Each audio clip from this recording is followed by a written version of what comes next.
Good morning, boys and girls. I'm so happy to be here with you via YouTube and being able to do the read aloud with you. It may not be the way we usually do it, but we're going to go ahead and work together. Boys and girls, we're going to be reading Dragon Masters, Rise of the Earth Dragon. I have the book here on my Kindle, so I'm going to be reading it off of the Kindle to you guys. And then we're also going to be going over the questions that I posted in our class stories. Here is the activity sheet that I posted for the class in the class stories. We're going to be going over this activity and how to do it. And then you guys can work on it on your own, or you can stop the video, pause, go back, whatever you'd like. The first thing we're going to do though is we're going to go over the vocabulary. The vocabulary is, there are 3 words in this chapter that they want us to focus on. The words are sown, peasants, and stomped. So I have created a PowerPoint to help you. Sorry, we're learning here. To help you with those words. So it's going to be uploaded to our classroom, our class dojo. And here you can go ahead and see is the PowerPoint. Our first word is sewn. Sewn means to attach or attached to something. A peasant is a worker or an underclass person. And stomps means to walk loudly. So as we read the story, make sure you're looking out for these words, okay? So here we go. Let me set this up one more time. Okay. And I'm going to be reading along with you. So go ahead and open to chapter 1. Remember to track the print as you read with your finger. Swipe the text so that we don't lose our spot. Remember, these are chapter books, so the words are smaller and they're together, so we can easily skip a whole line, and that might have important information. So we need to make sure we are sweeping the text as we read. So here we go. To the castle. Drake didn't see the king's soldier coming. He was busy digging in the onion patch. He pulled out a fat white onion. A worm crawled on it. Drake didn't mind the worm. He was the son of a farmer. His family had been growing onions in the kingdom of Bracton forever. He would spend his life digging up onions, whether he wanted to or not. Turn the page. Follow with your finger. Drake picked up the worm. "Hello, little guy," he said. Then he put the worm back in the dirt. "Are you Drake?" a loud voice asked behind him. Drake jumped and turned around. One of the king's soldiers rode up on a black horse. He had a yellow beard. His shirt had a gold dragon sewn on it, the symbol of King Roland the Bold. "Yes, I'm Drake," Drake said, his voice shaking. Soldiers never came into the fields, not unless a farmer was in trouble. The soldier rode up to Drake. He reached down and pulled him onto his horse. "Hey, what are you doing?" Drake yelled. The soldier did not answer. Drake's mother ran out of their hut. "Wait! Where are you taking my boy?" she yelled.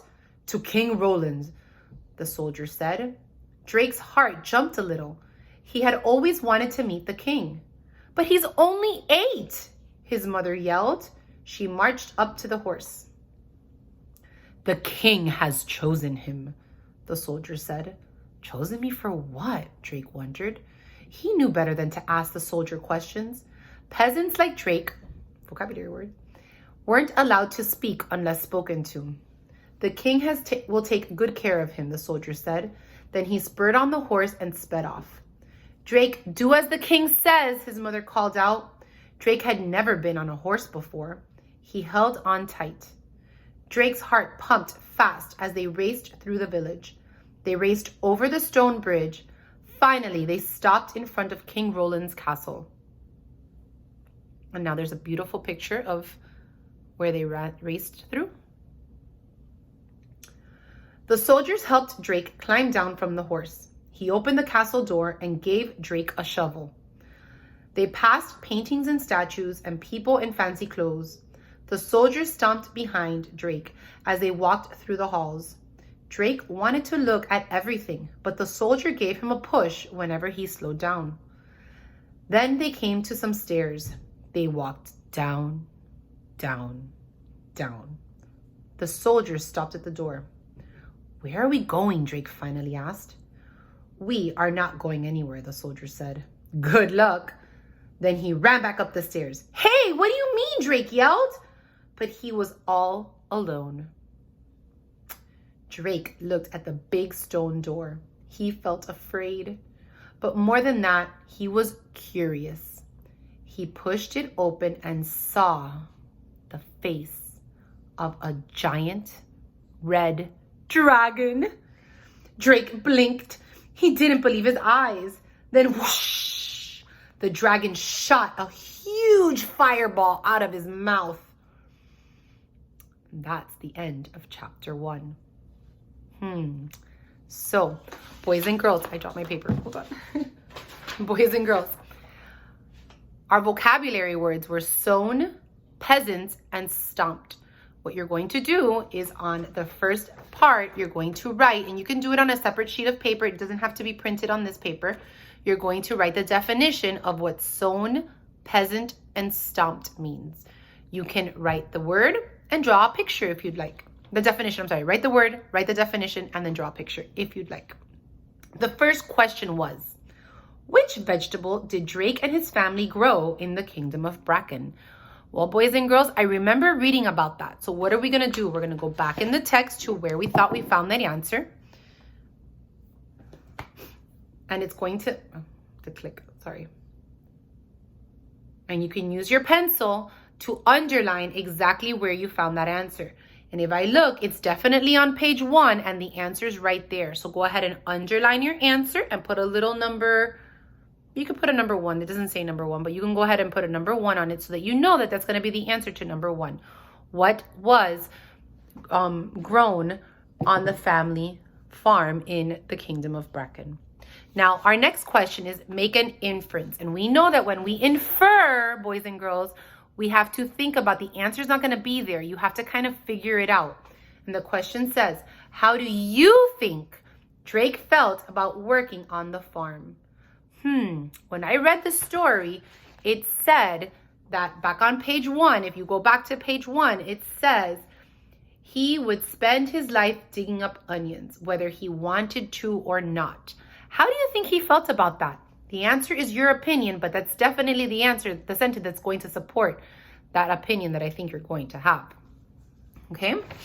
Next question asks, why did the soldier take Drake away from his mother? Can you imagine someone coming and taking you away from your mommy? I think that would make me very sad. But why did the soldier take Drake away from his mother?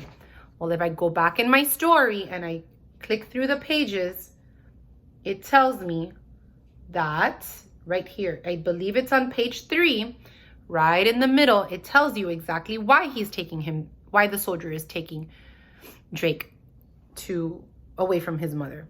Make sure you underline your answer and put a little, maybe number 2 or 3. Doesn't matter. They're not numbered, but just so that you know that that's where you found your answer. All right. The next one says, how did the soldier treat Drake? Include a sentence from the text to support your answer. Was the soldier nice? Was the soldier mean? Was the soldier bossy? What do you think? Well, as you read, go ahead and read the story, and it kind of tells you, it gets really small here, so I don't know if you can see that. It was really hard to read. It gets right here, and it tells you how the soldier was treating Drake. Find how you feel that the soldier was treating Drake. And remember to always answer in a complete sentence, boys and girls. All of our sentences should always be answered in a complete sentence. How did the soldier treat Drake? The soldier was blank to Drake. On page blank, it states, and then tell me what it says. We've done this many times before, boys and girls. This isn't something new. You should be able to do this with a little bit of help from your parents or even from me. You can always comment below, or you can ask me any questions through Class Dojo. And like I said, you can either print out this page to help you fill in the answers, or you can write on it on a separate sheet of paper. Once you've completed this page, you can go ahead and have your parents take a picture of it, and you can upload it to Class Dojo in the portfolio. If you have any questions, remember you can message me on Class Dojo. You can comment below. You might want to subscribe to this channel just because I'm going to be uploading all of the chapters here every day. Have a great day, guys. Have a great afternoon, boys and girls. And remember that I miss you terribly.